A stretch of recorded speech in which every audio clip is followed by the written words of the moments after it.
नमस्कार दर्शकों, आज हलचल टीम एक खास मुलाकात करवाने जा रही है। रूबरू करवाएगी आपको एक ऐसे शख्स से जिसने अपनी जिंदगी एक किसानी से शुरू कर और एक पुलिस ऑफिसर तक और अपने समाज को एक नया रूप दिया। अपने समाज के लिए संपूर्ण जीवन जो है वो त्याग किया। आइए हम रूबरू करवाएंगे आपको श्री पालाराम फुतुपुर जी से। सर, बहुत बहुत स्वागत है आपका हमारे चैनल में। सबसे पहले तो हम थोड़ा संक्षेप में जानना चाहेंगे किस प्रकार से आपने किसानी से लेकर और फिर उसके बाद एक पुलिस की नौकरी करना, थोड़ा सा बताइए। सबसे पहले तो मैं आपके हलचल टीवी का धन्यवाद करता हूँ जो आप नंबर एक तो आप मेरे घर पहुँचे। मैं इससे भी आपका आभारी हूँ। शुरुआती में प्राइमरी शिक्षा प्राप्त की, मिडिल मैंने मेन स्कूल से करी और उसके बाद मैट्रिक मैंने हायर सेकेंडरी स्कूल कुछ तरह से करी और हायर सेकेंडरी मैंने कोर्स जनता से स्कूल कोर्स से की। उसके बाद मैं खेती करी। खेती करने के बाद मैं चंडीगढ़ पुलिस में भर्ती हो गया एज ए सिपाही। वहाँ भी मैंने सिपाही के तौर पे अपनी पुलिस की उसमें रहते हुए पूरी ईमानदारी से और जो भी मेरी ड्यूटी मिलती थी पूरे वफादारी से की है। पालाराम जी, हमें ये भी सुनने को मिला है कि ड्यूटी के दौरान भी और एक शिक्षा के दौरान भी समाज से बहुत लगाव रहा आपको। चंडीगढ़ में दरअसल हमारे रोड बरादरी के 30-35 आदमी थे जो एम्प्लॉय थे और वहाँ हमने उनको इकट्ठा किया। इकट्ठा करके एक रोड सभा हमने बनाई थी। उस रोड सभा का श्रेय जाता है ज़्यादातर हमारे जो पहले नौकरी करते थे वहाँ पर उनको, जैसे ज्ञानचंद वर्मा जी थे, अपने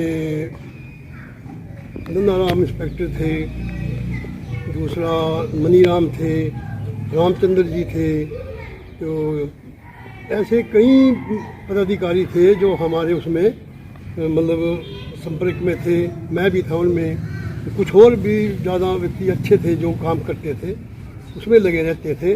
तो उसमें हमने एक थोड़ा सा रोड सभा छोटी सी बना के पंजीकृत करा ली चंडीगढ़ उससे दफ्तर से। आदरणीय ईश्वर सिंह जी स्पीकर थे हरियाणा सरकार के और जिनकी आज जयंती भी है। मैं नमन करता हूँ उनको। आज के दिन ही उनकी जयंती है, ये भी आप मेरा सौभाग्य है। तो उसमें सबसे पहले उन्होंने कहा भाई अपनी जगह देख लो, मैं जगह दुआ दूँगा। उन्होंने वो जगह दुआई। रोड महासभा जो कनाल में पंजीकृत थी हमारी बरादरी की, हम उनके पास जितने हमारे पदाधिकारी थे वो सारे उनके पास गए और उन दिनों जो प्रधान थे उनको हमने बोला भाई उस जगह को ले लो, वो रिज्यूम ना हो जाए। तो उन्होंने कहा जी ठीक है हम देख लेते हैं। उन्हें देखने के बाद उन्होंने कहा चलो ठीक है हमने ले लिए, हम लेते हैं और आपको हम अपने महासभा में मर्ज कर देंगे। उन लोग कर दिया। हम सुरेंद्र बाबू जी जो हमारे पहले प्रधान थे जिन्होंने उसको उद्घाटन किया था, उन्हें कम से कम 50 लाख रुपया के करीब इकट्ठा करके हम फिर लगाया।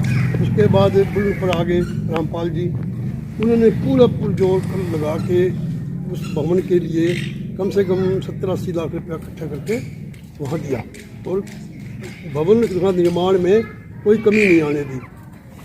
पालाराम जी, जिस प्रकार से आपको सहयोग मिल रहा है, एक आवाज़ उठती है श्री पालाराम जी, तो हम ये जानना चाहेंगे, हमारे जो दर्शक हैं वो ये जानना चाह रहे हैं कि आगामी जो चुनाव आ रहा है उसमें भी एक एजेंडा लेकर आप आ रहे हैं, तो वो एजेंडा क्या है और क्या कुछ तैयारी के साथ आप आ रहे हैं वो बताइए। अभी जैसे आपने मेरे से पूछा है कि उसमें आ रहे आप जो चुनाव है हमारी रोड महासभा जो है यहाँ बरादरी की, वो हमारे इसमें चुनाव है इस टाइम प्रधान, उप प्रधान, वरिष्ठ प्रधान, सेक्रेटरी और जो भी पदाधिकारी हैं 21 ये इनका चुनाव है और वो 21 तारीख को ही चुनाव है 21 को।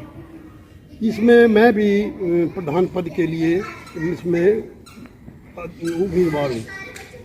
मैं अपनी उम्मीदवारी इसलिए लेके आया हूँ कि मैं इस समाज का कुछ काम आ सकूँ। इस समाज में जैसे हमारी रोड बरादरी है, छोटी सी तो बरादरी है, करनाल, पानीपत, उत्तराखंड, और इन जगह पर ये किसानी करती है और बड़े अच्छे साफ सुथरे लोग हैं हमारे।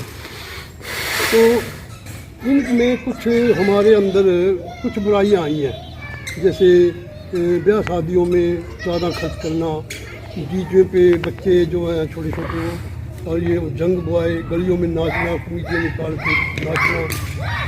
तो कुछ और है दहेज का, कुछ नशे का भी ज़्यादा आ गया है हमारे, जैसे पंजाब ख़त्म ही हो गया है, ऐसे हमारी बरादरी में भी नशे का बड़ा प्रचलन आया है। तो कुछ ऐसी भी है हमारी बरादरी में, एक नया सिस्टम आया, हम ब्याह करा लेते हैं फिर छुटछुटा हो जाती है। वो जो सिस्टम ये